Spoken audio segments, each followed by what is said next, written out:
CET ಪರೀಕ್ಷೆಯಲ್ಲಿ ಜನಿವಾರವನ್ನು ಹಾಕಿಕೊಂಡು ಬಂದಂತಹ ವಿದ್ಯಾರ್ಥಿಗಳಿಗೆ ಪರೀಕ್ಷೆಯನ್ನು ನಿರಾಕರಣೆ ಮಾಡಿರ್ತಕ್ಕಂತಹ ಒಂದು ಘಟನೆಗೆ ಸಂಬಂಧಪಟ್ಟಂತೆ ವೀರಣ್ಣ ಚರಂತಿಮಠರು, ಬಾಗಲಕೋಟೆಯ ಮಾಜಿ ಶಾಸಕರಾಗಿರ್ತಕ್ಕಂತಹ ವೀರಣ್ಣ ಚರಂತಿಮಠರು ಪ್ರತಿಕ್ರಿಯೆಯನ್ನು ಕೊಟ್ಟಿದ್ದಾರೆ. ಪರೀಕ್ಷೆ ಬರೆಯಲು ಹೋದಂತಹ ವಿದ್ಯಾರ್ಥಿಗಳ ಜನಿವಾರ ತೆಗೆಸಿದ್ದು ಖಂಡನೀಯ ಅಂತ ಹೇಳಿ ವೀರಣ್ಣ ಚರಂತಿಮಠರು ಆಕ್ರೋಶವನ್ನು ವ್ಯಕ್ತಪಡಿಸಿದ್ದಾರೆ.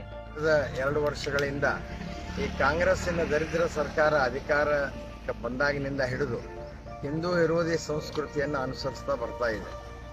ಅನೇಕ ಹಿಂದೂ ವಿರೋಧಿ ಘಟನೆಗಳು ಈಗಾಗಲೇ 2 ವರ್ಷದಲ್ಲಿ ನಡೆದಿರುವಂಥದ್ದು ತಮಗೆಲ್ಲರಿಗೂ ಗೊತ್ತು.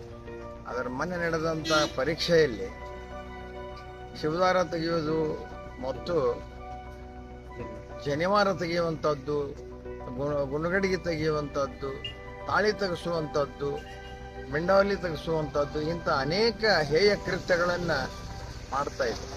ನಾವು ಅನೇಕ ಸಾರಿ ವಿಮಾನಯಾನ ಮಾಡ್ತಾ ಇದ್ದೀವಿ. ವಿಮಾನ ನಿಲ್ದಾಣದಲ್ಲಿ ಆಗಲಾರದಂಥ ಘಟನೆಗಳು ಇಲ್ಲಿ ಇವರು ಸರ್ಕಾರದಲ್ಲಿ ಮಾಡ್ತಾ ಇದ್ದಾರೆ. ಇದು ನಿಜಕ್ಕೂ ಕೂಡ ಇದು ಹಿಂದೂ ವಿರೋಧಿ ಸರ್ಕಾರ. ಇದನ್ನು ಉಗ್ರವಾಗಿ ನಾವು ಖಂಡಿಸ್ತೀವಿ ಅಂತೇಳಿ ನಿಮ್ಮ ಮೂಲಕ ಹೇಳಲಿಕ್ಕೆ ಬಯಸ್ತೀವಿ. ಬಾಗಲಕೋಟೆ ನಗರದ ದಡ್ಡನವರ ಕ್ರಾಸ್ ಬಳಿ ಶನಿವಾರ ವ್ಯಕ್ತಿಯೊಬ್ಬನ ಶವ ನೇಣು ಬಿಗಿದ ಸ್ಥಿತಿಯಲ್ಲಿ ಪತ್ತೆಯಾಗಿದೆ. 3ನೇ ಯೂನಿಟ್ಗಾಗಿ ನಡೆದಿರುವ ಕಾಮಗಾರಿ ಸ್ಥಳದಲ್ಲಿ ಬೇವಿನ ಮರಕ್ಕೆ ನೇಣು ಹಾಕಿಕೊಂಡ ಸ್ಥಿತಿಯಲ್ಲಿ ಶವ ಪತ್ತೆಯಾಗಿದೆ. 3 ದಿನಗಳ ಹಿಂದೆ ಆತ್ಮಹತ್ಯೆ ಮಾಡಿಕೊಂಡಿರುವ ಸಾಧ್ಯತೆ ಇದ್ದು, ಶವ ಕೊಳೆತ ಕಾರಣ ಗುರುತು ಪತ್ತೆಯಾಗಿಲ್ಲ. ಅಂದಾಜು 40 ವರ್ಷದ ವ್ಯಕ್ತಿ ಆತ್ಮಹತ್ಯೆ ಮಾಡಿಕೊಂಡಿದ್ದಾನೆ ಎನ್ನಲಾಗುತ್ತಿದೆ. ನಗರ ಪೊಲೀಸ್ ಠಾಣೆಯಲ್ಲಿ ಪ್ರಕರಣ ದಾಖಲಾಗಿದ್ದು ತನಿಖೆ ಮುಂದುವರೆದಿದೆ. ಲಾಯಲ್ಗುಂದಿ ಪಿಕೆಪಿಎಸ್ ಅಧ್ಯಕ್ಷ ಉಪಾಧ್ಯಕ್ಷರ ಆಯ್ಕೆ.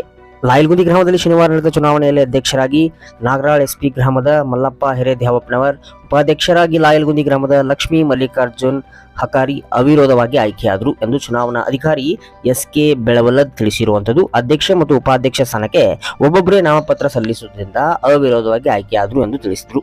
ಇದೇ ಸಂದರ್ಭದಲ್ಲಿ ಬೆಂಬಲಿಗರು ಹಗುಲಾಲ್ ನಯರ್ಜಿ ಸಂಭ್ರಮವನ್ನು ಪಟ್ಟರು.